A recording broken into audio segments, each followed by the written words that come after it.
એટલું સરસ nicely cover કર્યું છે, સેજ પણ ઉઘાડું નથી છે ને. નાના ગામમાં પણ બધી વ્યવસ્થાઓ તો બહુ જ સરસ હોય છે. અને અહીંયા ગરમા ગરમ ભાઈ છે, સરસ મજાના ગરમ ગરમ ભજીયા ઉતારી રહ્યા છે. મસ્ત, કેટલા સરસ છે, વાહ ભાઈ વાહ.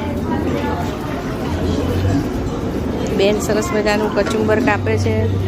આ ભાઈ બી તૈયારી કરી રહ્યા છે ભગવાનનું થાળ ધરાવવા માટે. બધું ચોખ્ખું ચોખ્ખું એકદમ.